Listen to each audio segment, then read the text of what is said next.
Ma kutsun lavale Alar Kolgi. Alar on Euroopa Innovatsiooni Akadeemia looja ja president.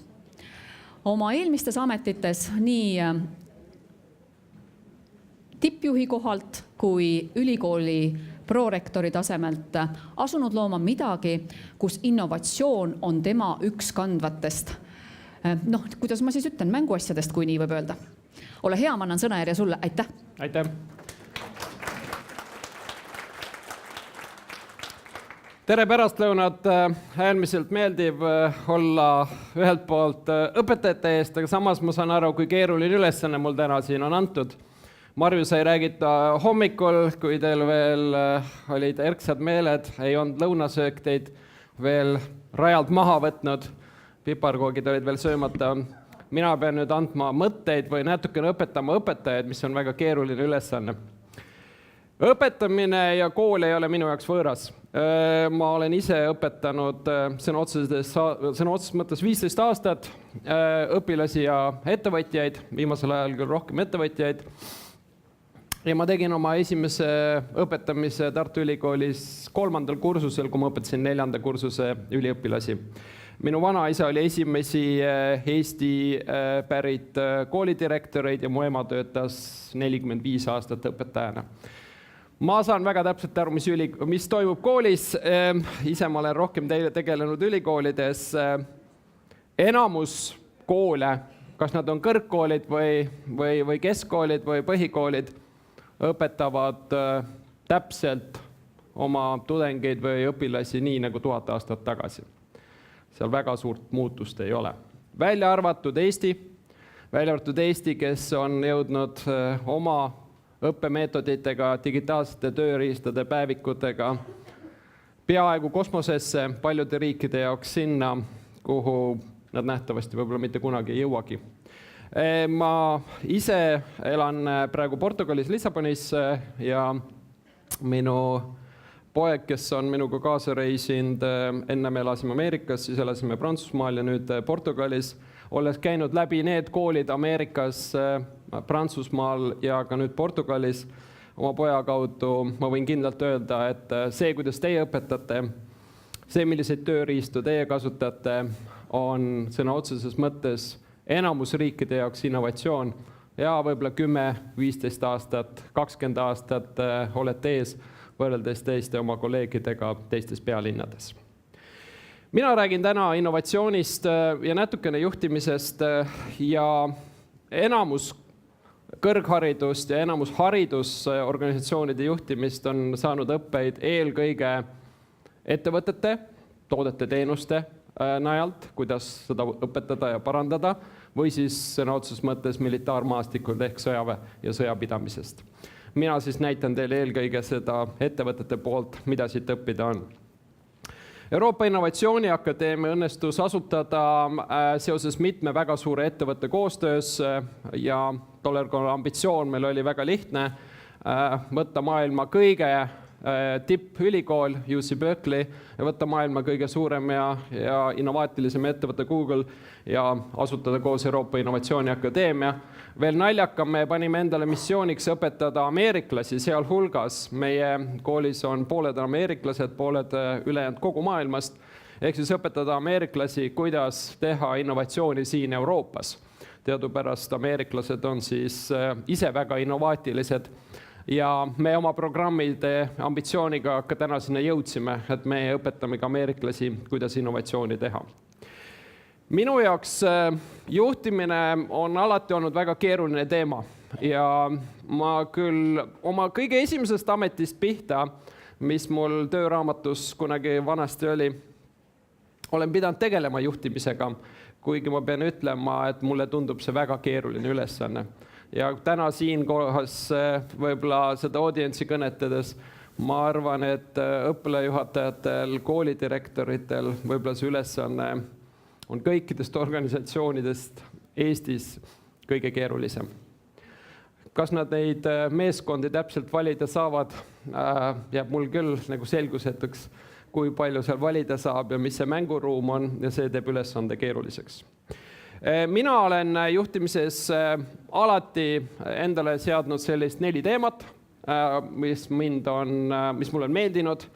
Ja need 4 teemat ma teile ka räägin eelkõige ettevõtete näidete puhul, mida me oleme ka rakendanud siis Euroopa Innovatsiooniakadeemia arendamisel täna siis 3 kontinendil. Number 1 teema on olnud minul juhtimises selline lihtne teema mõnes mõttes. Ma olen pidanud tähtsaks, et see visioon või missioon, kuhu organisatsioon tahab kohale jõuda, see peaks olema ambitsioonikas. Ja mõnes mõttes on see selline hea lihtne trikk, sellepärast, et kui sa suudad sellise ambitsiooni ettevõttele või organisatsioonile seada, siis aitab sõna otseses mõttes lihtsamini hakkama saada inimeste leidmisega, rahade leidmisega, mis on ka teie töö, ma arvan, päris palju juhtkondades. Nii et mina olen pidanud seda ambitsiooni defineerimist kõige olulisemaks üleüldse, et ka praktilises mõistes organisatsiooni juhtida. Ja oma kooli poole pealt Euroopa Innovatsiooniakadeemias meie põhiline väljakutse igapäevaselt, kui me oma programme õpilastele viime, on eelkõige see, et ühelt poolt nad saavad palju tarkust, saavad palju uusi teadmisi, käivad läbi põnevaid programme, aga kas selle juures nad suudavad defineerida ambitsiooni iseendale. Ja see on meie ka õppeprogrammides kõige suurem väljakutse, kuidas sõna otseses mõttes panna oma õpetatavaid mõtlema 10-kordselt teistmoodi ja mitte ainult 10% muutust taga ajada. Organisatsiooni jaoks see on päris keeruline. Kuidas me kasvame 10 korda, kuidas me võiksime tegutseda hoopis teistmoodi, kui teised seda teevad. Selle tagaajamisel on meid sõna otseses mõttes saatnud edu ja aidanud ainuüksi see, et me oleme selle ülesande endale niiviisi seadistanud. Kui me vaatame meie õpilasi, kui me vaatame meie ettevõtteid, talente, kellega me tegeleme, siis põhiline probleem on see, et kui nad käivad haridusprogrammi läbi, siis nad sõna otseses mõttes seavad endale liiga väikse eesmärgi. Ja see liiga väike eesmärk on ka kindlasti see, mis Eestit täna sõna otseses mõttes kammitseb. See, mis on meid siia toonud, ei vii meid edasi. Ja üks põhilise põhjusi ongi see, et meie inimesed, kes haridusprogrammist või ülikoolist läbi käivad, ei suuda ambitsiooni seada, vaid proovivad siis sõna otseses mõttes teha seda, mida me oleme võib-olla siin ka Eestis 20 aastat tagasi teinud. Meie seame oma programmides sõna otseses mõttes eesmärgiks, et sa pead oma õppeprogrammis nende tulemustega olema 10 korda teistsugune kui see, mis täna eksisteerib. Meie õpetame eelkõige innovatsiooni ja äriarendust ja sellepärast iga õppeprogrammis toodetud projekt peab olema sõna otseses mõttes 10 korda teistmoodi kui see, mis täna turu peal saada on tooted, teenused, mida me täna kasutame. Ja selliselt orkestreerides seda haridust loomulikult andmist, me paneme endale ka väga suured väljakutsed, kas me üldse teame, mis on 10 korda erinev võrreldes sellega, mis täna kättesaadav on ja milline see tulevik saab olema ja kes on need meie õppejõud, kes siis suudavad seda sõna otseses mõttes edasi anda. Siin on keskkooli lõpetaja sõna otseses mõttes, kes mõtleb 10 korda teistmoodi. See noor tüdruk otsustas, et tema toodab edaspidi naistele rõivaid kodus. Ta sai 1000 eurot, selle 1000 euroga ta pani kokku sellised 3 suhteliselt odavat printerit, 3D printerid, mis võimaldavad välja printida inimeste riideid. Ja niiviisi tema eesmärk sellel tegevusel on väga lihtne. Ta tahab muuta seda, kuidas me tulevikus ennast riietame, kuidas me riideid ostame, kuidas me riideid disainime.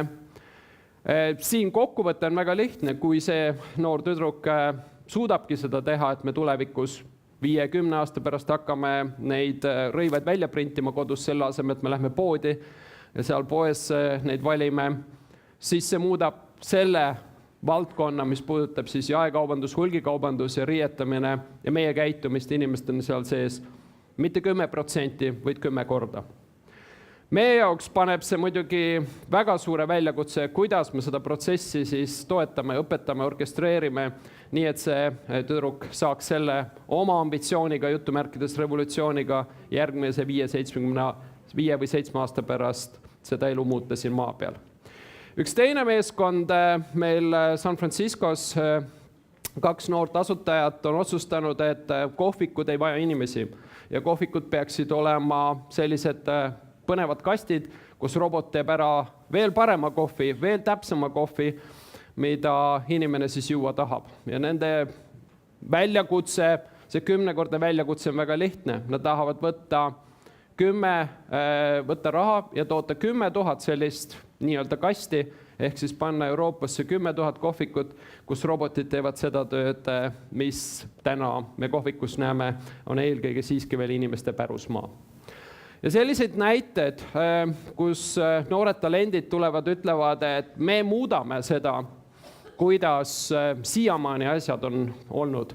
Näiteks siin üks koostöös ühe ülikooli tiimiga arendas ettevõtte välja chatboti, juturoboti, mis elab teie Facebooki Messengeris ka, kus teil väga palju meeldib käia. Sa laed üles oma pildi, oma riietuse ja vastavalt selle riietusele see chatbot, see robot suudab nõustada, et siin Viru keskuses Fora poes sa saad osta just sulle sobiva toote või teenuse. Alguses oli arvamus, et naisterahvad küll siukseid roboteid ei hakka kasutama toodete ja teenuste, ilutoodete ostmisel, kuid selgus, et hakkavad küll. Ja see robot täna teenindab maailmas 7000 naist 1 tunniga ja see otsus toodet-teenust osta, ilutoodet, tuleb 3 korda kiiremini, lihtsamini kui see, kuidas te näiteks butiigis või poes seda teeksite. Siinsamas Rootsis ülikool tegi koostööd ettevõttega ja seal noored ütlesid, et meie disainime maja, me paneme maja kokku selliselt, mida inimesed tegelikult tahaksid kõige rohkem osta. Traditsiooniliselt maja disainimine tähendaks arhitekti, kes on õppinud pikka aega ja siis see kuulus arhitekt tuleb ja disainib selle maja, ütleb, et siukest maja te peate siin Rootsis hakkama ostma. Noored talendid, nemad vaatavad nii toodetele, teenustele kui ka selle tarbimisel hoopis teistmoodi kui meie ja otsustasid, et meie teeme selle maja disaini ilma arhitekti, me kasutame 200 miljonit klikki ehk siis neid andmeid, mida Eesti mõistes kinnisvara City24 korjab, kuidas me tooted ja teenuseid otsime. Ehk kõik need informatsioon, kuidas me vaatame mitu korrust, kui suurt ruutmeetrit, kui kallist, mis asukohast, mitu tuba inimesed otsisid, keerati sõna otseses mõtteks selleks otsingu tulemused selleks majaks ja täna see maja on üks suuremaid hitte ja Rootsi inimesed tellivad siis täpselt seda maja endale, mida nad siis eelmised 10 aastat olid otsinud. 10-kordne muutus tähendab seda, et tegemist on ühelt poolt aktiga, kus noored inimesed, talendid sõna otseses mõttes loovad uusi asju, uusi tooteid, teenuseid, mida varem ei ole nähtud. Ja sellega nii nagu see tüdruku näide, kes tahab uut viisi riide tootmist ja riidedisaini luua, sellega loomulikult see tapab palju tooteid ja teenuseid ja teisi firmasi selle poolelt ära. Iga muutus, iga uue asja loomine on absoluutselt paljude eelnevate asjade, vanade toodete, teenuste või tegevuste ära tapmine. Ja seda me näeme ettevõtetes, organisatsioonides hästi palju. Isegi kui me võtame kõige rikkamad organisatsioonid, mida nimetatakse siis Fortune 500 list ettevõtetest, ka nendest on järgi jäänud ainult vaevalt 10% üle mitme dekaadi, sellepärast et uuendused, väiksemad ettevõtted, teistsuguse mõtlejad on need, mis siis orkestreerivad seda väärtust sellele lõppkonsumerile või kliendile hoopis teistmoodi. Ja meie programmides käibki siis käsikäes 2 tegevust. Ühelt poolt uute toodete teenuste loomine, ehk siis loomeprotsess, aga me tegelikult teame, et kui me midagi uut toodet, uued ideid tahame organisatsiooni viia, uusi tooteid, teenuseid turule tuua, siis teiselt poolt on see paljude teiste konkurentide äratapmine ja sõna otseses mõttes paljude protsesside organisatsioonis ära kaotamine. Number 2 teema ambitsiooni disainimise juures on olnud alati minu juhtimisteemades, kuidas olla hästi kliendikeskne. Teie puhul siis organisatsiooni mõistes, kuidas olla mitte kliendikeskne, vaid õpilase keskne, laiemalt laadus, pidada silmas seda kasutajat, kes sellel tootel teenusel on. Sõna otseses mõttes täna on võimalik meil igale kliendile, igale õpilasele meie organisatsioonis ka teha selline teekond või journey, kus me paneme selle inimese või õppija profiili kirja ja vaatame reaalajas, millega ta hakkama saab, millega ei saa hakkama. Töötades noortega muidugi palju tähtsam on see, mis talle pakub huvi, mis talle ei paku huvi ja kuidas siis omalt poolt painutada seda õppeprogrammi täpselt niiviisi vastu, mis ühe või teise inimese või ettevõtte jaoks, kliendi jaoks siis on see kogemus, mida ta kõige täpsemaks peab. Mis meid eristab 5 või 10 aasta tagusest vaatest ongi see, et täna me saame teha seda kliendi kogemuse pakkumist ehk siis painutada oma õppeprogramme reaalajas, spetsiifiliselt just sellele õpilasele juba skaleeritult. See tähendab seda, et meil ei ole vaja õpetajate armeed. Me saame kasutada digitaalseid tööriistu ja teiselt poolt andmeid ja sõna otseses mõttes see õppeprogramm automaatselt kohandab need õpivajadused meie puhul 3000 tudengile või õppurile aastas. Ja siin me siis näeme sellist uut sellist vaadet, kus tooted ja teenused, sealhulgas haridustooted, kohanduvad ise vastavalt olukorrale. Siin on küll naljakas näide, aga siinsamas Soomest näide, kuidas prügikastid reaalajas võtavad endale tweetimise või siis sõnumite saatmise võimekuse ja saadavad ettevõttele, kas need prügikastid on täis või tühjad ja vastavalt sellele, kas nad vajavad tühjendamist või mitte. Ehk siis toodetele ja teenustele antakse omadus õppida ja antakse omadus kiiresti kommunikeerida, kuidas nendega ümber käiakse. Kui me vaatame ühte lõbusamat teemat, näiteks see ettevõte Prantsusmaal, kellega me koos õpilastega projekti tegime, sõna otseses mõttes digitaliseeris ära kõik oma klientide näonahad. Ja kuidas ta seda tegi, oli väga põnev, mida me saame ka õppeprotsessis teha, kategoriseeris oma kliendid erinevatesse tüüpidesse ja siin me ei pea siis silmas erinevatesse rahvustesse, vaid konkreetse toode, mida siin vajab erinevatesse näonahatüüpidesse, kellel oli kuivem näonah, kellel rasvasem. Selliselt kategoriseerides kliendid konkreetsetesse gruppidesse, vaadati, mis iga kliendi grupi jaoks kõige tähtsam on toote või teenuse osas. Ja reaalajas, kui oli sünnipäev või kui oli ette teada, et sellel kliendil hakkab üks toode või toode reaalselt potsiks seal otsa saama, saadetagi siis informatsiooni, kus kõige lähemal, kõige parem toode, mis vastab tema näonähale, on siis kõige lihtsamini omandatav. Siin me näeme siis, kuidas ettevõtted reaalajas suudavad pakkuda mitte 1000 inimese armeega kõigile seda, mida nad täpselt tahavad, vaid sõna otseses mõttes 3-4 inimesega orkestreerivad sellist hyperpersonaalsust, nii et igaüks saab selle, mis neil vaja on. Ja uus, mis on siis nii hariduse poole peal ja väljakutseks haridusele ja ka ettevõtetele, ongi see, kas me personaalsust, seda, et igaüks saab sellise hariduse ja selliste teemadega, mis on talle kõige olulisemad ja selliste meetoditega, kas me suudame seda skaleerida, ilma et me skaleeriks oma organisatsiooni, konkreetset organisatsioonis silmas pidades töötajate arvu, näiteks õpetajate arvu. Kas me saame andmeid, tehnoloogiaid niiviisi kasutada, et me ikkagi saadame igale ühele personaalse kogemuse, olgu see siis haridus või olgu see selleks näiteks riided. San Franciscos Stanfordi üks asutajaid, kui ma tegin seal oma teadustööd, Californias Stitch Fix on ettevõte, mis nad asutasid. Nad laias laastus tegid täpselt seda, mida meie tahame teha hariduse poole peal. Stitch Fix on siis ärimudel, kus inimene saab personaalset nõud, milliseid riideid ta peaks endale ostma. Ja enamasti, kui riiete ostmiseks läheb, siis kuna meil on siin 80% naisterahvaid, siis teil enamasti seda probleemi ei ole, aga nemad leidsid, et siiski on ka naisterahval lihtsam, kui personaalset nõu anda, millised riided omavahel kokku sobivad. Ja see ärimudel ei oleks absoluutselt midagi uut. Siin ei oleks midagi uut, kui siis võtame teatud personaalsed nõustajad, kes siis lähevad ja annavad nõu inimestele, kes riideid ostavad. Millised riided omavahel lähevad kokku, millised ei lähe. Kas triibud lähevad kokku südametega või südamed lähevad kokku mummukestega. Kuid vahe siis on siin see, et nemad võtsid ja suutsid ehitada siia ärimudeli, kus inimesi ei kasutata.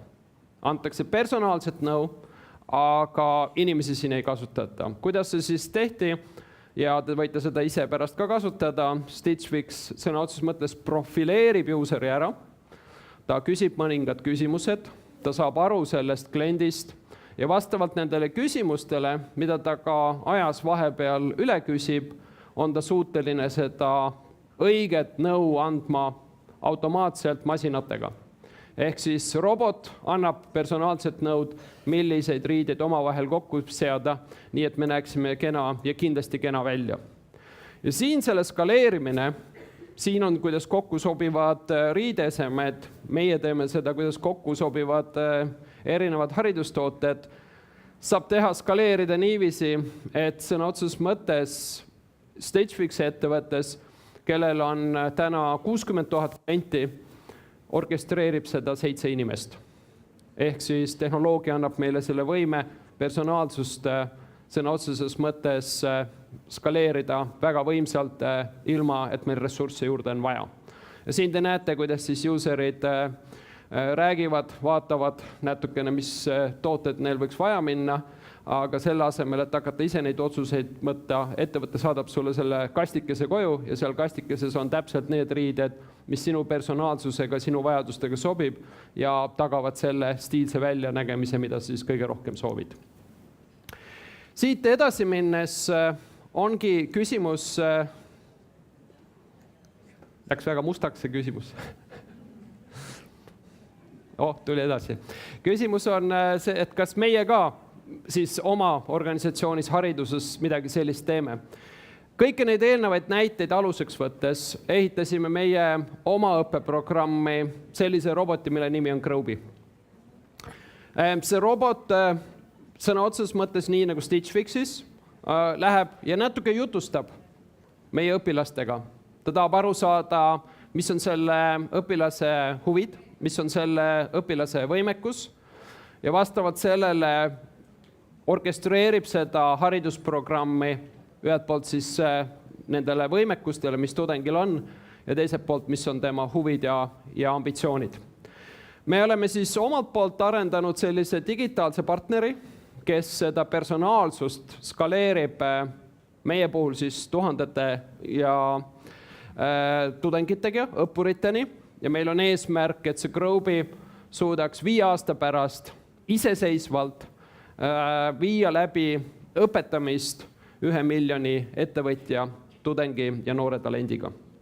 Kui te nüüd küsite, et kuidas on võimalik siis seda 1 miljonit nii-öelda ettevõtjat ja tudengit teenindada aasta jooksul, suure tõenäosusega Google või mõni rikas organisatsioon andis teile palju raha. Ja kuna te olete Euroopa Innovatsiooniakadeemia, ju siis Euroopa Komisjon andis teile veel rohkem raha. Siis teie võib-olla imestuseks, ma ütlen, et meile kahjuks nad ei ole nii suurt raha sugugi andnud ja kogu seda 1 miljonit inimest, keda me tahame 4 aasta pärast juba teenindada aastas, opereerib täna 15 inimest.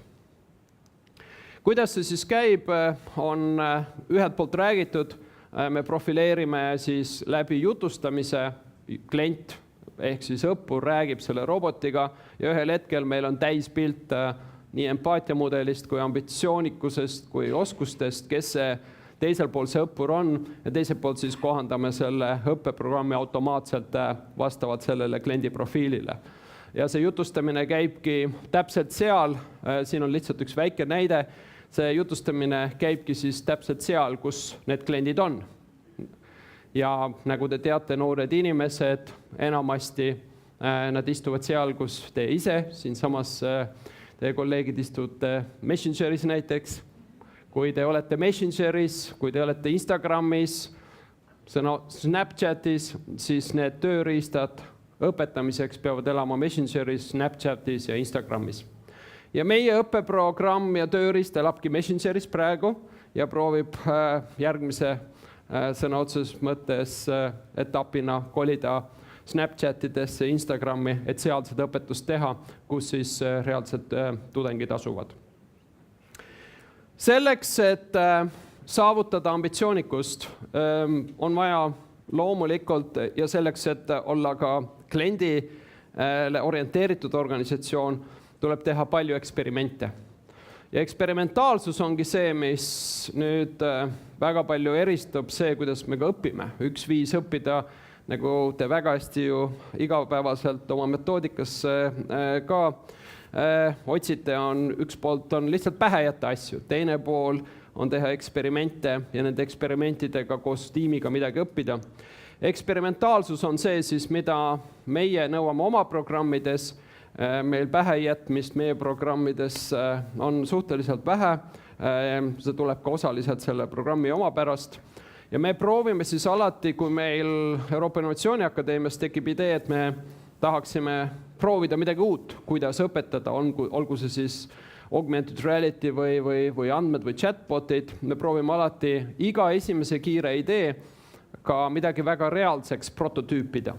Ja prototüüpimine siis ongi see, mis eristab organisatsioone, kes tahab muutuda ja kellel muutumine ei ole selline jõuluteema korraks või suvepäevade teema, vaid muutus ongi see, mis igapäevaselt organisatsiooni juhib. Täpselt nii, nagu te tegelete õppekavade arendamisega või metoodikate arendamisega, võetakse siis prototüüpimine igapäevasteks protsessideks.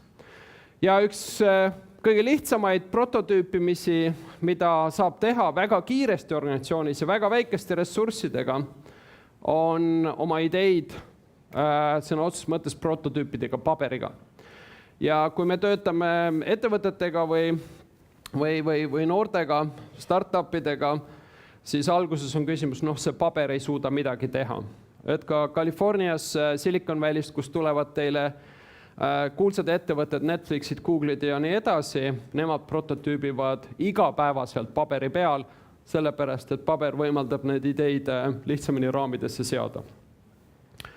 Prototüüpe igapäevaselt kasutav organisatsioon eelkõige mitte ei otsi lahendusi, vaid nende kiirete prototüüpidega on võimalik leida üles need õiged küsimused, mida küsida tuleb selleks, et aru saada, kas me võime 10 korda teistsuguseid tooteid ja teenuseid või siis haridusprogrammi klientideni tuua.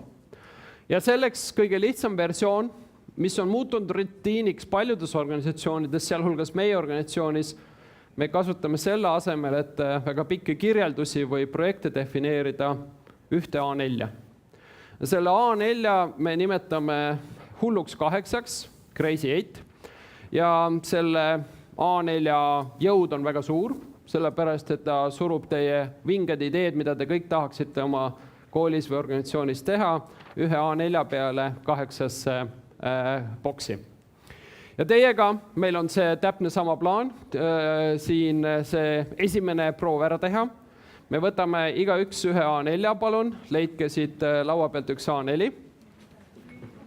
Laudadele on A4 pandud, olge kenad. Nii, igaüks võtab ühe A4, iseseisev töö. Igaüks ei ole tiimitöö.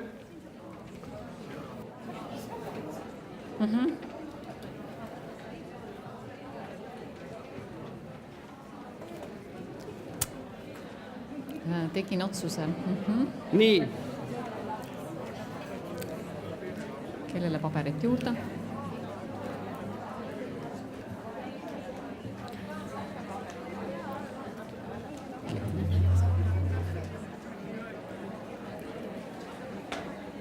Nüüd saab vaiksemaks teha. Nii, kõik on leidnud A4, see on individuaalne töö, te ei pea teistega palun arutama, nii et ma paluks vaikust, et siin ei ole vaja kellegi nõu küsida, direktorilt ei ole vaja luba küsida siin.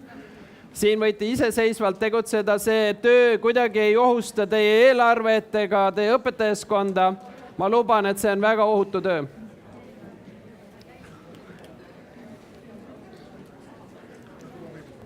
Nii, üks moment.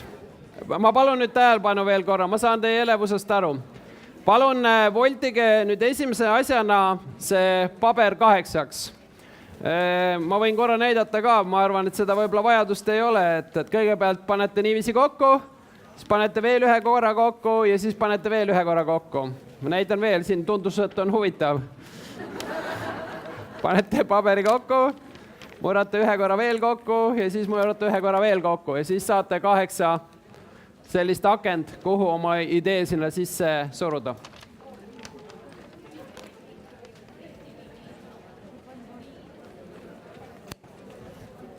Nii.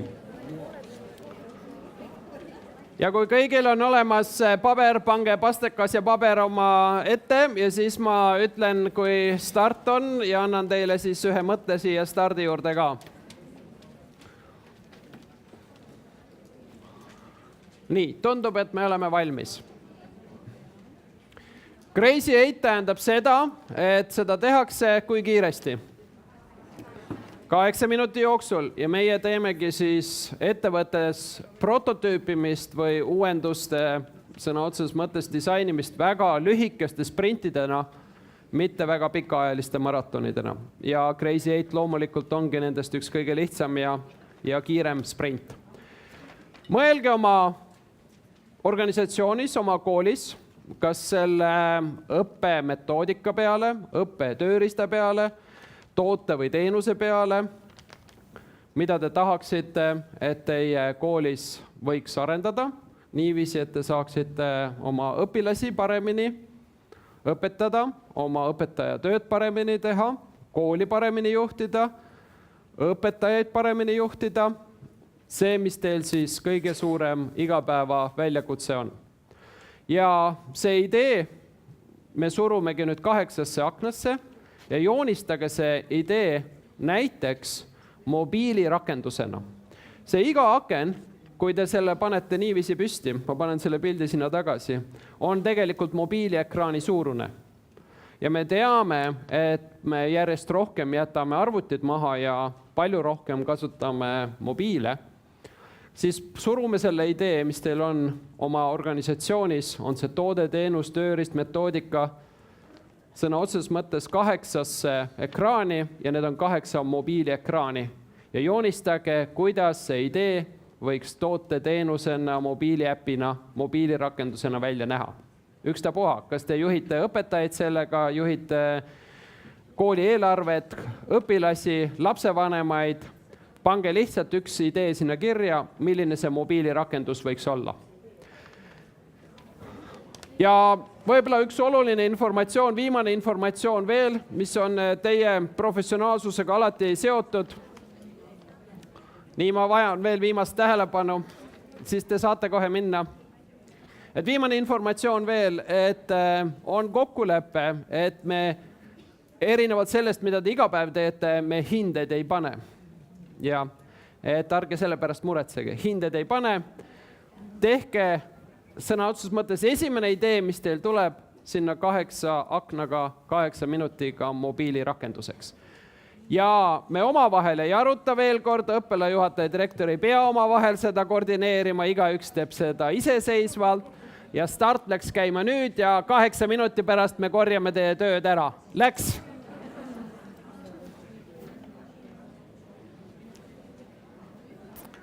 Kui kellelgi on abi vaja, tõstke käsi, ma tulen, aitan teid.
Teil on jäänud 6 minutit veel aega, kiirustage.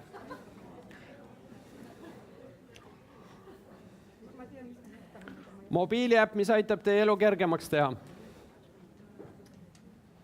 Väga hea, siin on juba 4 olemas inimestel.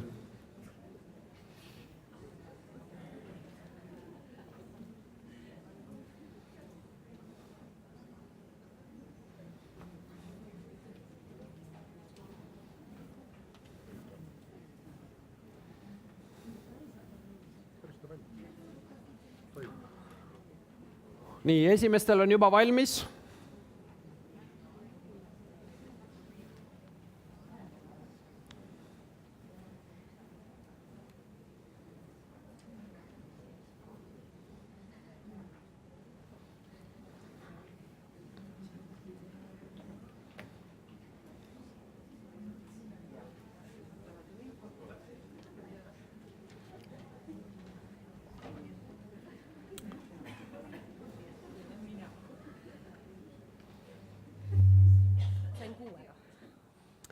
Geniaalsemad inimesed on suutnud 6 juba ära teha.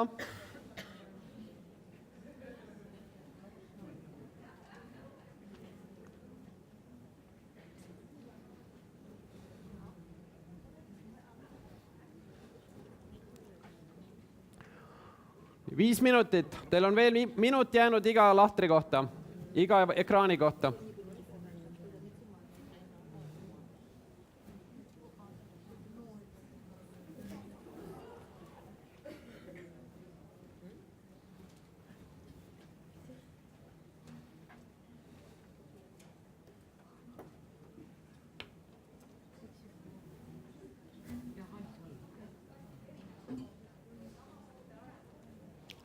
Üks idee, üks toode, üks rakendus.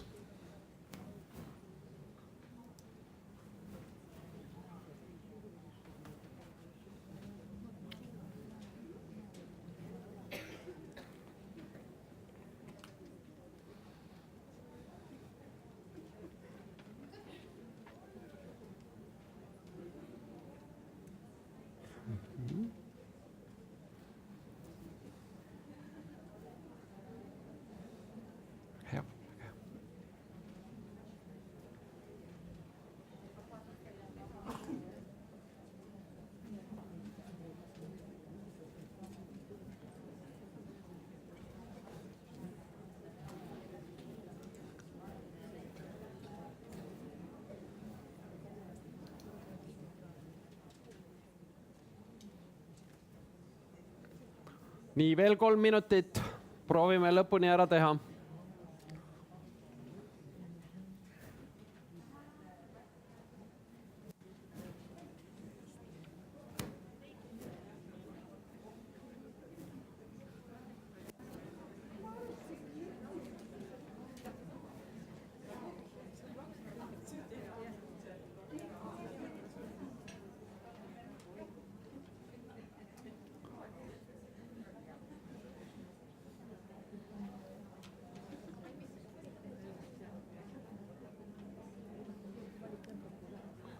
Nii, 2 minutit veel, te saate veel lõpuni ära teha 2 minutiga.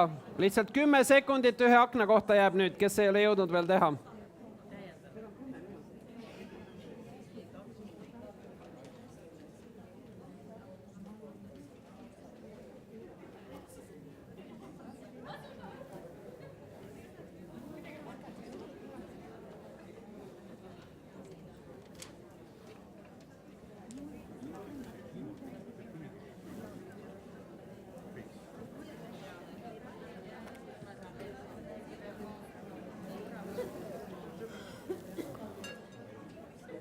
Nii.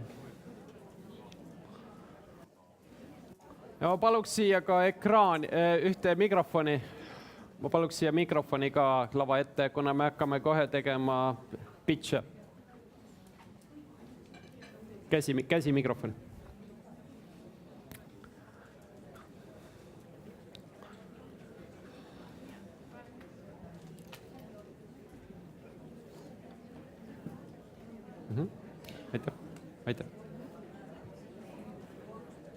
1.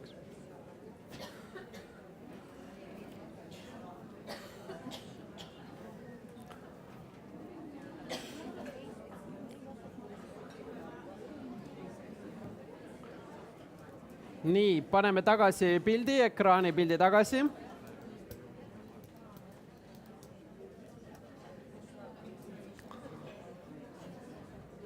Viimased 30 sekundit veel.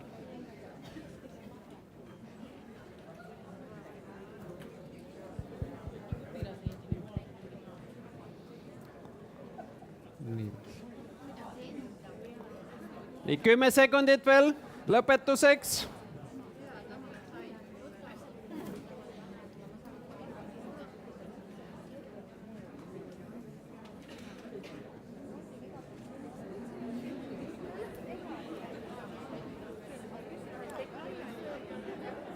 Ja teeme aeg, palun. Teeme aeg, stopp. Lõpetame prototüüpimise praegu, teeme stoppi. Palun tähelepanu, sest tuleb väga põnev hetk. Põnev hetk. Me teeme nüüd nende prototüüpide demo. Me kutsume lavale inimesed selgitama, milline see prototüüp välja näeb, mida tehti 8 minutiga, mida see teie koolis või teie elus paremaks muudaks. Nii, selleks ma palun teie abi, ma palun kõigepealt teie tähelepanu, sest see on väga põnev hetk, mida teie kolleegid siis ära prototüüpisid 8 minutiga. Etteruttavalt ma ütlen, et te olete jõudnud väga vingelt tulemusteni, siin on vähemalt 250 prototüüpi siin saalis tehtud 8 minutiga. Te võite mõelda, kui need ideed kõik ellu viiakse, kui palju siis teie elu hakkab muutuma. Ja nüüd ma palun teie abi ja teie tähelepanu. Ma palun teie abi ja tähelepanu, teha aplaus esimesele demotegijale, kes tuleb, räägib lahti 2 minutiga, kuidas tema prototüüp hakkab tööle. Sellel, kes jõudis prototüübi tegemisega, sai hakkama 4 minutiga. Palun, aplaus. Veel aplaus, aplaus, aplaus, aplaus.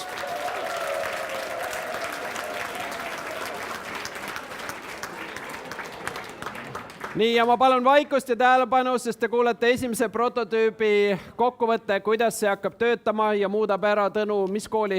Pelgu linna gümnaasiumi. Väga hea, see töötab. Pelgu linna gümnaasium. Ja, palun, kuulame, vaikust.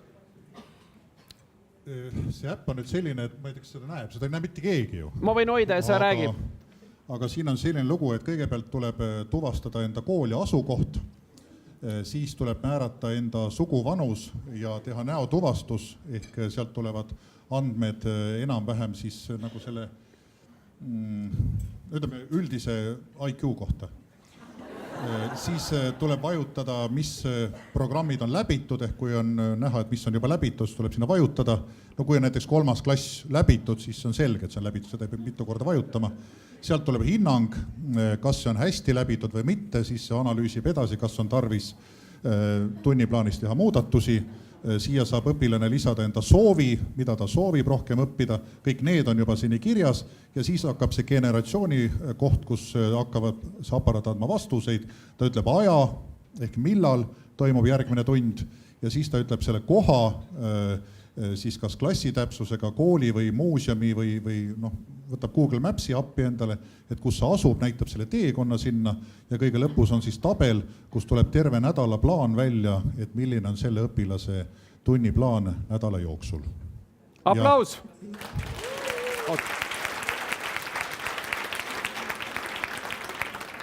Tõnu, kui realistlikuks sa seda plaani pead? Kas me võime öelda, et sa kirjeldasid seda, kuidas õpilane õpib ja kuidas kool on seal seotud 5 aasta pärast, 10 aasta pärast või järgmine aasta? Kuna me juba leidsime inimese, kes selle ära teeb, siis on hetkel küsimus summas, mille me leiame ilmselt lähema aasta jooksul ehk järgmist aastast. Järgmist aastast, see oli lubadus. Aplaus, aitäh! Nii, ja me võtame ühe veel. Elus peab olema tasakaal praktilistest rakendustest ja nunnudest ja romantilistest ja südamelahendustest. Meil on siin üks mobiiliäpp, kus on südamed. Me palume sind, tule räägi, kuidas südametega ikkagi õpetada saab. Palun aplausi ka toetuseks. Tuleb suhteliselt lähedale panna. Aitäh, ma võin hoida, siis teised näevad ja sa saad rääkida. Pähklid on meil suus. Ei ole hullu. Mina lähtusin tegelikult hetkeolukorrast, et mida nagu kohe annaks teha. Ja alustasin sellest, et... Pole mõtet järgmise aastani oodata, teeme kohe ära. Võt see on suhtumine, väga hea. Et alustasin sellest, et kõigepealt see, et kas on üldse tegemist õigete inimestega õiges kohas. Ehk et kas süda on tegelikult selle valdkonna juures? Kas on südames soov midagi head teha? Ja just head teha siis laste heaks, kuna mina esindan lasteaeda. Väga hea. Nii. Räägime siis selle läbi. Kuidas see südamest heaks tegemine käib? Selle mobiiliäpiga. See äpp võiks tegelikult kindlaks teha, kes on siis see õige inimene. Just, kuidas see käib? Räägime selle lahti nende ekraanidega siin. Siin on ju näha.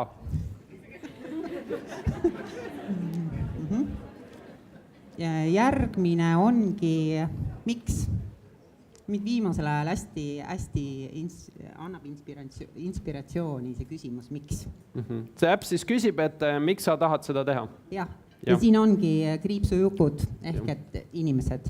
Et miks ma siin lasteasutuses olen? Nii. Siis järgmine on selline armasteerada. Ja.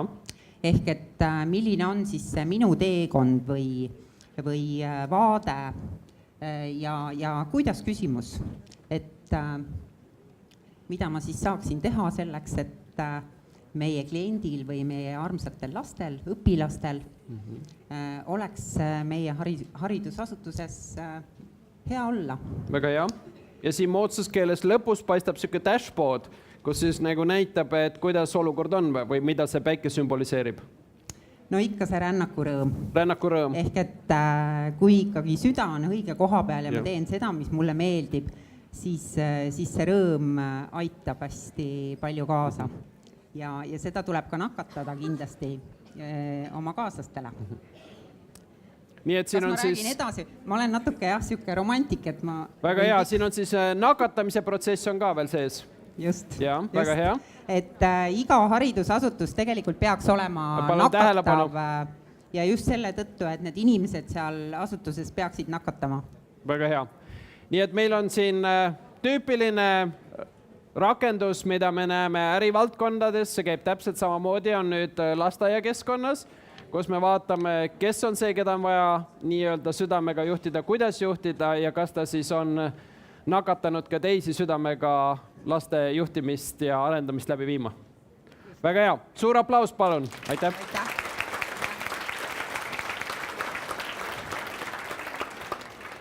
Siin te nüüd siis nägite, et tegelikult prototüüpimine, ettevõtte uuendamine ei ole üldse lihtne. Või oli see lihtne? Kuidas oli? Kas oli lihtne või oli raske? Raske oli? Jah. No kui ma teie laudade juures käisin, ma sisuliselt nägin, et 85% said selle ülesandega hakkama 8 minutiga.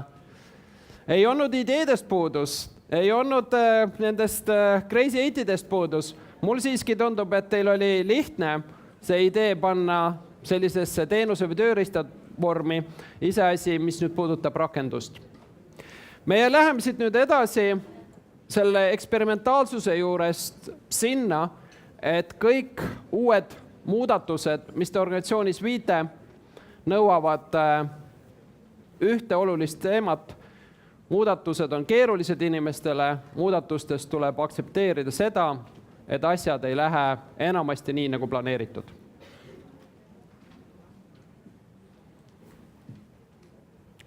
Ma võtsin teile sellise näite siia Instagramist, mis on teie klientide, kui niiviisi võib öelda, tudengite üks lemmiktööriistu, mida nad kasutavad, kui niiviisi võib öelda. Nad istuvad väga tihti isegi juba 10-11-aastased õpilased Instagramis.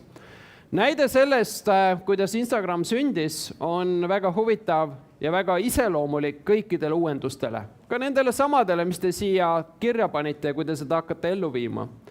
Instagram ei sündinud Instagramina, vaid 2 noort inimest asutasid sellise firma nagu Bourbon ja nende arusaam oli 2010, et inimesed oleksid väga huvitatud sotsiaalsest suhtlusest, kui see oleks seotud asukohaga. Lihtsalt sellel hetkel muutus GPS-iga seotud tehnoloogiad kättesaadavaks ja need 2 noort asutajad arvasid, et inimesed tahavad omavahel suhelda üle selle mobiiliäpi vastavalt asukohale.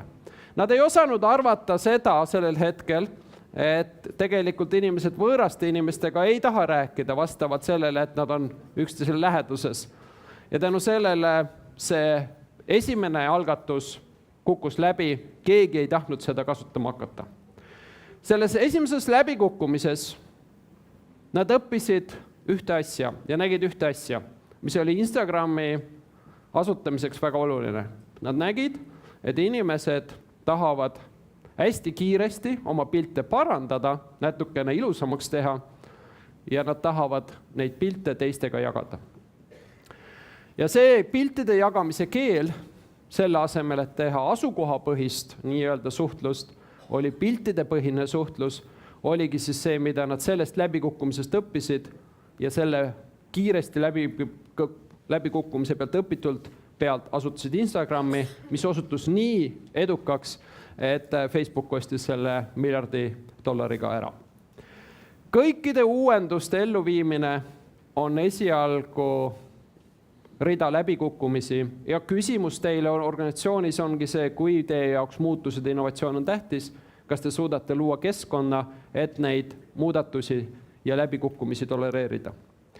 Need läbikukkumised innovaatilistes organisatsioonides on nii tihti tuleb ette, et on isegi pandud selline kataloog või menüü, millised need läbikukkumised kõik võivad olla.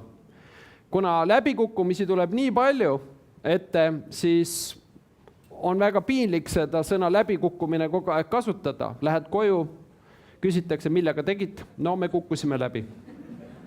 Lähed järgmine nädal, ütled, et ja nüüd seekord kukkusime ka läbi, sest toode ei läinud käima. Ja selle asemel siis kasutatakse organisatsioonides sõna pivot, mis tähendab seda, et me kukkusime läbi pivotina, kas toote või kliendi või kasutuse või rakendusplatvormi osas. See sisuliselt on see sama lugu. Ja ettevõtted, kes siis tahavad organisatsiooni ehitada, mis on vastuvõtlik ja võimeline kogu aeg ennast uuendama, igapäevaselt peavadki aru saama sellest, et seda ettevõtte kultuuri üles ehitatakse läbikukkumiste, inglise keeles failure, see ei ole see F-sõna, mida te siin mõtlete, ja seda peab oskama kultuuriliselt ja protsessiliselt väga täpselt juhtida.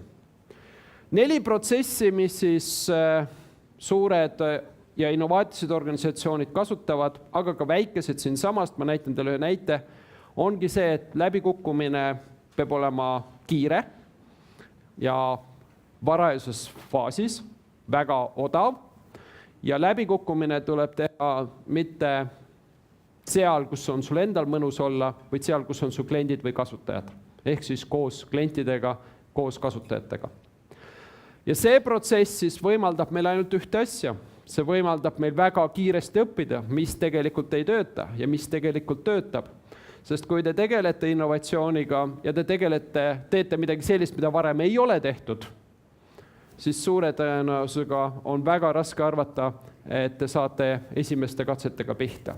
Kui te tegelete innovatiivsete asjadega, mida pole varem tehtud, siis te peate läbi kukkuma. Kui seal on läbikukkumisi näha, siis tähendab, et te tegelete mingisuguse erilise asjaga, muidu te tegutseksite selle sama asjaga, mida te iga päev olete teinud.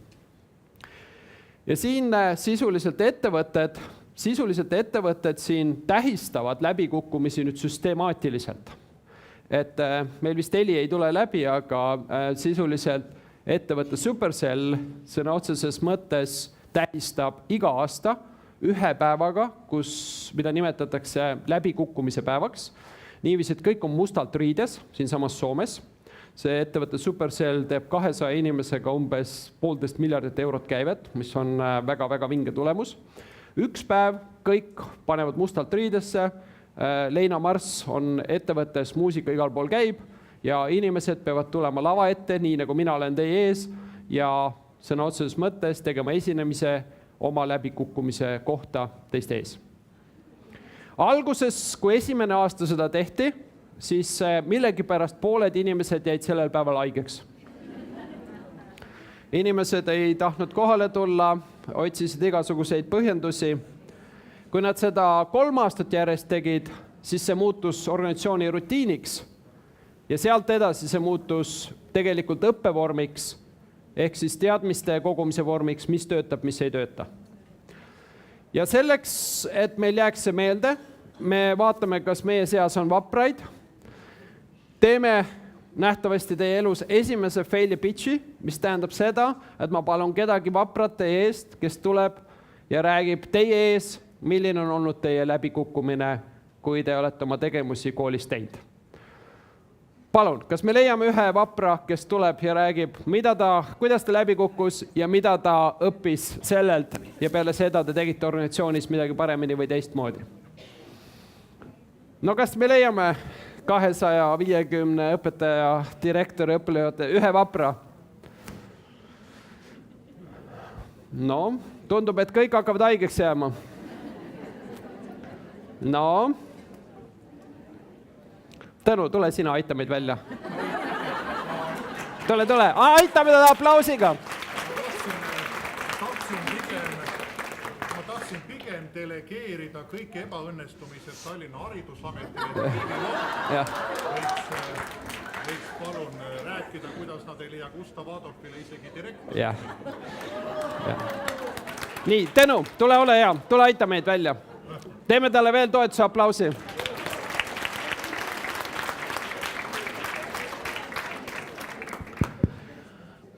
Näita meile seda, et sa julged rääkida ebaõnnestumistest ja me loodame, et tänu sellele aktile, mis me siin teeme, võib-olla see saab ka sinu organisatsiooni igapäevaseks tegevuseks. Mis oli lahe läbikukkumine, mida võiks tähistada šampusega ja mille pealt te õppisite palju?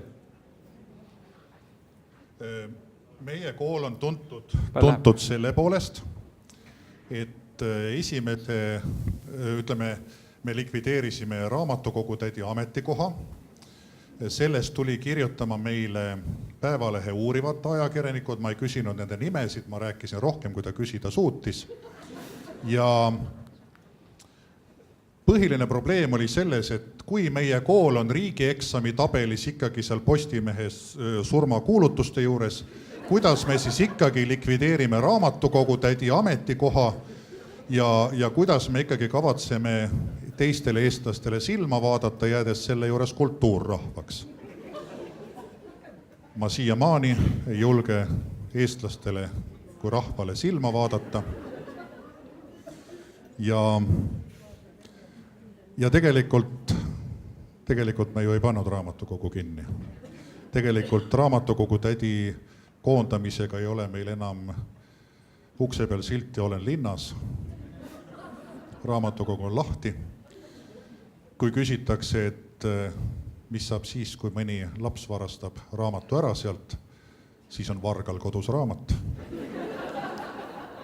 Ja samas ma mõtlen, et kas minul koolidirektorina üldse on selle kõigega mingit pistmist, mis seal koolis toimub. Aitäh.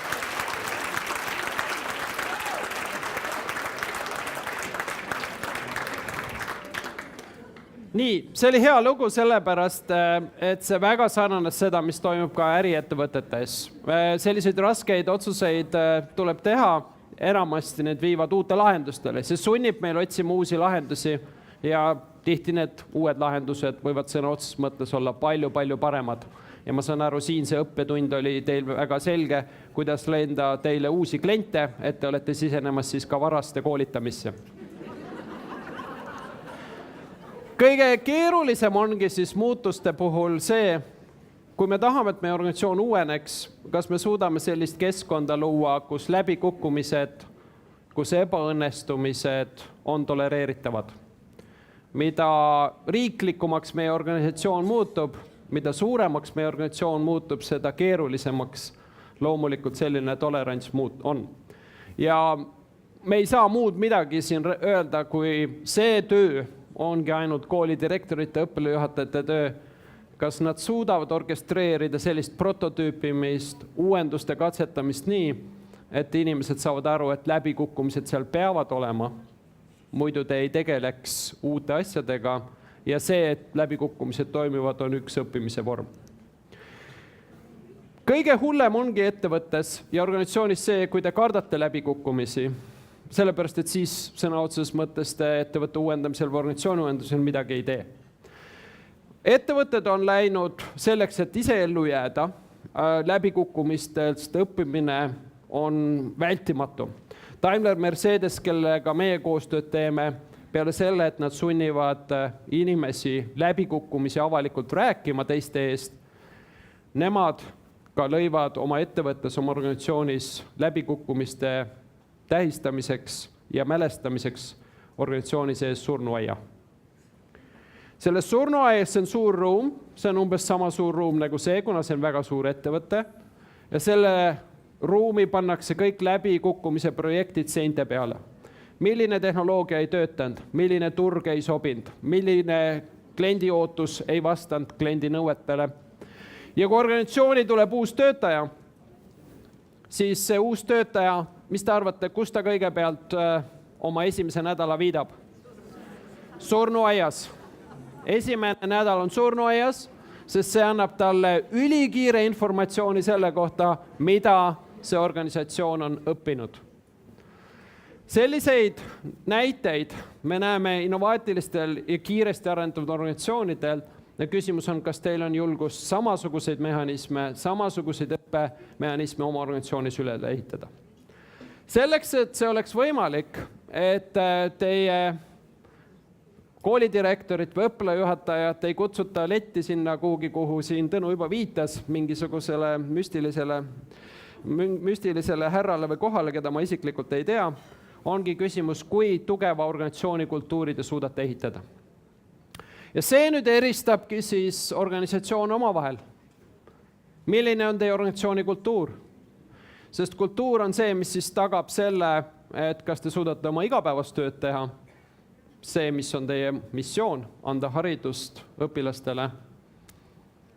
Kas te suudate seda teha iga kord meeskonnagana niiviisi, et te teete teda oluliselt paremini, kui te tegite seda eile. Ja kultuur siis määrabki väga ära selle, mida igapäevaselt teete. Kuidas te õpetate, kuidas te õpilasi valite, kuidas õpetajaid valite, kuidas nemad ennast arendavad. Kultuur määrab selle sõna otseses mõttes juhi ja juhtide poolt, kuidas organisatsiooni arendatakse, üles ehitatakse. Kui me vaatame kõige suuremaid väljakutseid, kui ettevõtted ja organisatsioonid tahavad uusi tooteid, teenuseid turule tuua või uuendada ettevõtted, siis enamasti me kuuleme väga kiiresti, et meil ei ole ei aega ega raha ega inimesi. Mis te arvate, millised nendest 7 näited on seotud kultuuriga ja millised ei ole?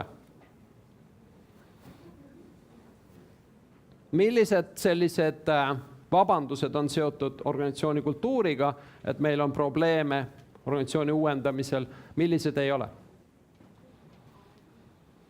Aeg ja raha, see ei ole seotud kultuuriga. On seotud kultuuriga. Nii, millised veel on?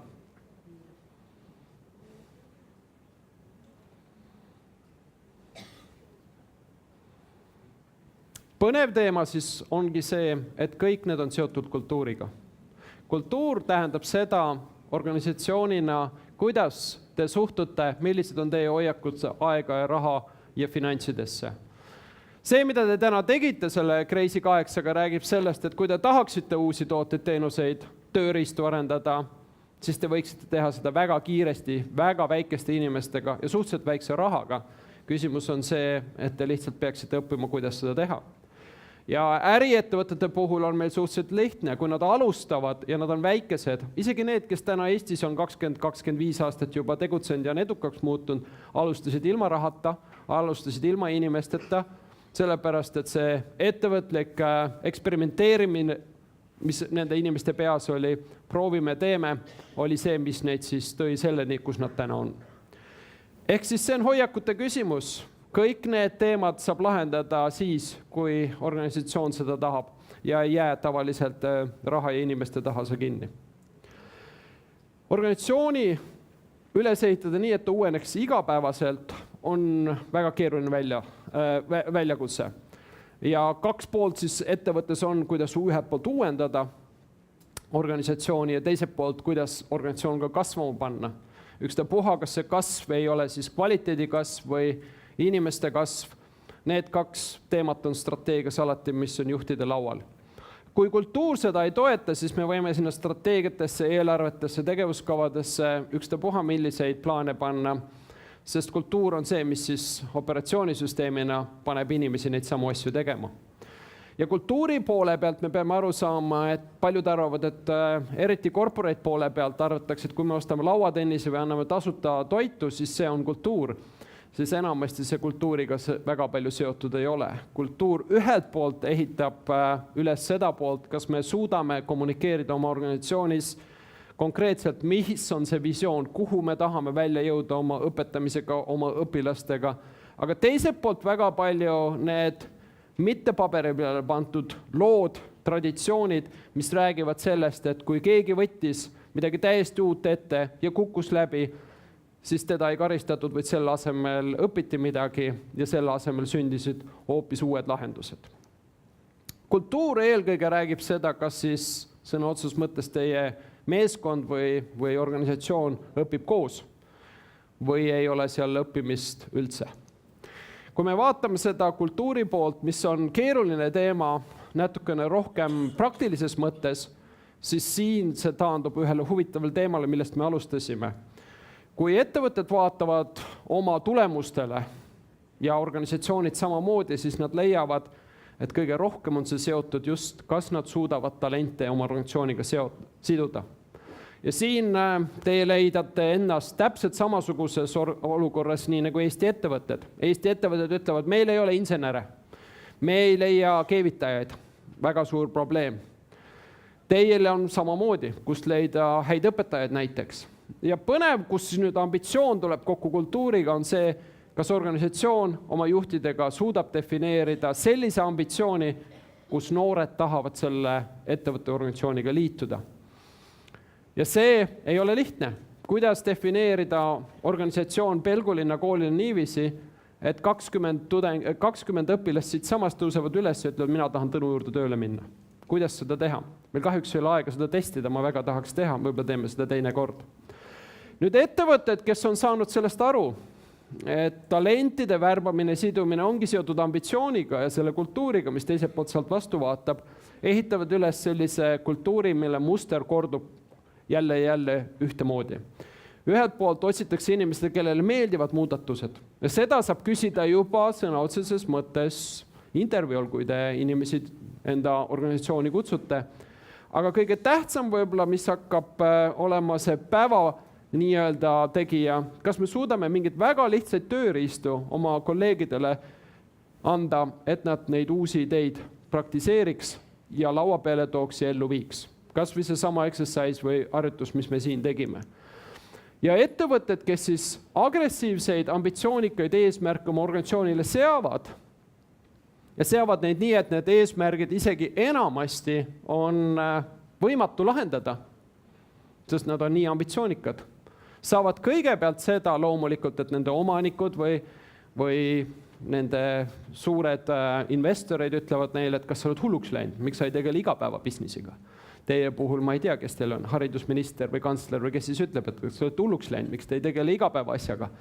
Jah, seda võib juhtuda küll ja seda igapäevaselt juhtub, aga organisatsioonina, mis te saate, kui te ambitsioonika idee panete letti ja ütlete, meie tahame seda kätte saada, meie tahame muuta seda, kuidas me õpetame, siis te saate väga palju noori talente, kes tahab organisatsiooniga ühineda, sest neile meeldib see ambitsioon, mida te tahate teha.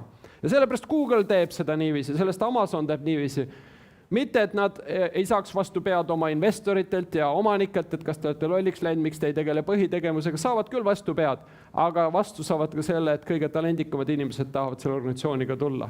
kui organisatsioon selliseid moonshot'e suudab defineerida ja öelda, et see on see, kuhu me tahame jõuda. Võib-olla 5, võib-olla 10 aasta pärast, aga see on see, mis meie kultuuri iseloomustab. Ja keeruline pool siis ongi see, et kui te olete need talendid kätte saanud, need targad inimesed kätte saanud, kas te suudate seal meeskonnas tegema, panna neid selliseid töid, mis siis ühelt poolt seda ambitsiooni kannavad ja teiselt poolt siis ka teie igapäevategevustele kasu annavad. Ja ükstapuha, millist ettevõtet me ei vaata, mida te teate kuulsates ettevõtetes, see muster on sama. Seame eesmärgiks väga rasked eesmärgid, ambitsioonikad eesmärgid, me laseme neil töötada nendel ja siis saame vastu talendid, sellepärast, et nad on huvitatud meiega koostööd tegema ja sõna otseses mõttes laseme neil tööd teha ainult tiimina, sest siis see õppimine on kiirem. Ja see kordub uuesti nendes ettevõtetes, mille tooteid teenuseid iga päeva kasutate, kus ambitsioon saab kokku selle talendiga ja see iseenesest siis seabki ettevõttele sellise täiesti uue toimemehhanismi, kuidas ettevõte uueneb. Lõpusõnaks ma tahaks teile öelda nende uuendamisteemade peale ainult ühte, et kui te tahate uuendusi ellu viia, siis enamuste jaoks on see eelkõige selline revolutsiooni juhtimine. Ja kui natuke akadeemilisest poolt ka natuke siia ettekandesse tuua, siis kui te nüüd mõtlete selle peale, et kuidas ma siis sellist innovaatilist uuendusorganisatsiooni ellu hakkan viima, loomulikult siis läbi kultuurimuutuse, sest kindlasti on ju palju vastaseid teie organisatsioonis, kes ütleb, et seda uuendusi pole vaja, siis ma soovitan lugeda, oleneb, kas teile meeldivad rohkem prantslased või venelased või ameeriklased, raamatuid kultuurirevolutsioonist või näiteks hiinlastest. Kuidas viia üks kultuurirevolutsiooni? Kas Ameerikas näiteks, kui pärisorjust kaotati või prantslaste kultuurirevolutsiooni? Lugege paar raamatut, kuidas kultuurirevolutsiooni teha ja siis võtke need tarkused ja kogemused ja tehke see kultuurirevolutsioon sõna otseses mõttes oma koolis. Mina omalt poolt tänan, oli väga meeldiv teiega siin 200 prototüüpi 8 minutiga teha. Minu isiklik unistus on see, et kui üks nendest läheb järgmine aasta ellu, saatke mulle ka palun pilt ja tervitus sellest tänasest päevast. Aitäh! Suur aitäh!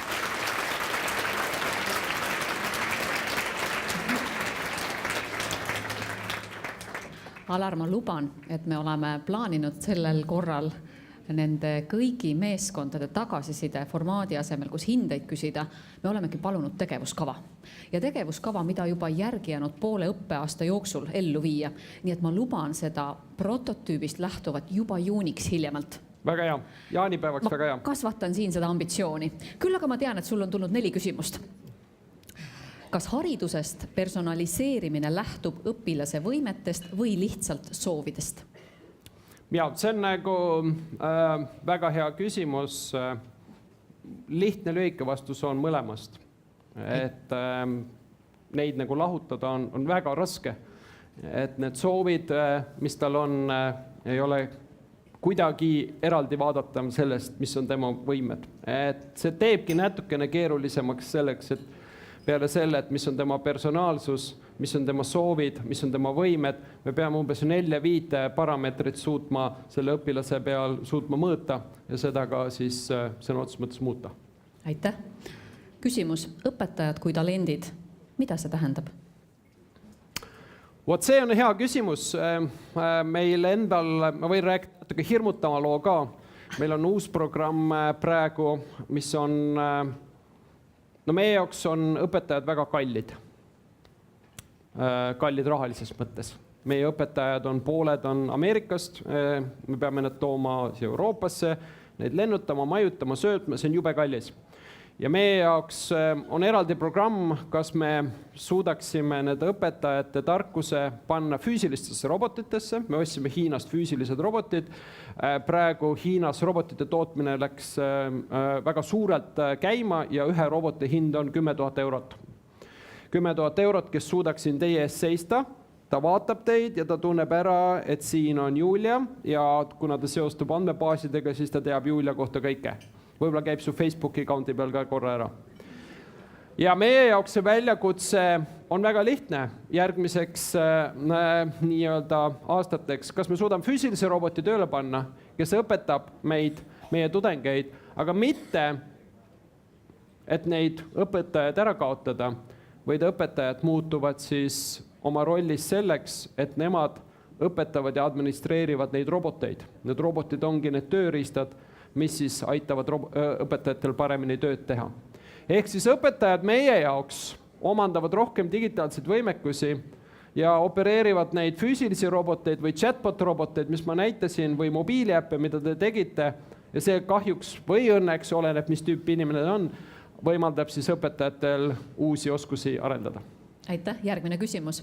Mida te arvate PISA testist, riigieksamitest, tasemetöödest ning kuidas need toetavad või ei toeta teie igapäevast tööalast niinimetatud suurt eesmärki? See on hea küsimus, ma tegelikult ei tahaks siin arvamust avaldada. Mul on ainult nagu üks mõte selle osas, et mis natuke võib-olla puudutab seda küsimust ka. Mul tundub, et mured on hoopis kuskil mujal, kui me võtame Eesti ja võtame Eesti keskkooli, põhikooli, siis ilma ju igasuguse häbenemata me võime öelda, et teie toodate maailma parimaid tooteid, kui nii võib öelda, kui tudeng, õpilane tuleb teie majast välja, siis nad on väga kõrge tasemega. Kui me Eestis paneme nad ülikooli õppima ja nad lõpetavad ülikooli, siis nad ei ole ka top 1000 ülikooli seas. Et ma seda konkreetset testi ei tahaks kommenteerida, see on pikem teema, aga mul tundub, et see probleem Eesti mõistes, ükstapuha, kuidas me neid ei testi või mõõda, ei ole üldse nendes koolides, mida teie esitate, vaid on järgmises sammus. Hästi, ja viimane küsimus. Kas lasteaed ja kool on teie arvates klienditeenindusasutused, õpetaja kui klienditeenindaja? No ma arvan, et sinna me oleme juba jõudnud. Et ma arvan, me sinna oleme jõudnud, õpetajad on klienditeenindajad, lasteaednikud on ka klienditeenindajad. Meile lihtsalt tundub enamasti, et see on nagu selline võib-olla paha maik selle juures. Et võib-olla küsimus ongi see, et mis me selle klienditeenindaja all mõtleme. Meie organisatsioonis olen mina ka klienditeenindaja ja ongi kogu lugu. Et meie jaoks see tähendab seda, et kas sul on klient või tudeng või kasutaja, sa võtadki selle kõige väärtuslikuma ressursi, kes sul on, teenindaja või õpetaja, ükstapuha, kuidas me teda ei nimeta, ja tema siis teeb seda tööd, mida selle nii-öelda kliendiga teha saab. Nii et meie oma organisatsioonis seda ei karda öelda, et ka mina olen klienditeenindaja, aga võib-olla teie puhul jah, see tähendab võrdlus seal, ma ei tea, McDonald'siga, kus on palju tossu ja temperatuuri ja rasva lendab ja ta selles rollis olla ei taha. Et ma arvan, see on ammu võetud see roll, aga ma arvan, see roll tähendab palju rohkemat, kui me siin ise oskame seda ette kujutada. Aitäh, Alar. Mul on veel üks viimane küsimus. Sa oled näidanud ennast meile nüüd 1,5 tunni jooksul ennekõike liidri ja juhina. Ütle, mis on need 2-3 asja, mis on teinud sinust selle juhi, kes sa oled täna? Jah, see on hea küsimus. Ma arvan, et esimene ja üks ainuke teema ongi see, mind on huvitanud seada organisatsioonile ambitsioonikaid eesmärke, mida on raske kätte saada. Ja tänu sellele siis ma olen saanud need kolleegid, kes on aidanud seda ellu viia ja olen saanud tegeleda nende asjadega, mis mul sõna otseses mõttes endal ka on põnevust tekitanud. Et ainult selle eesmärgi seadmine, mis on ambitsioonikas, väga ambitsioonikas, ütleme niiviisi, on see, mis on mind võib-olla selliseks juhiks teinud, nagu mul on. Ja see alati ei tähenda seda, et kõikide inimeste poolt 100% ja suur armastus seal vastu tuleb. Aitäh sulle väga sütitava ettekande ja väga ausa lõpusõna eest. Aitäh, head päeva teile!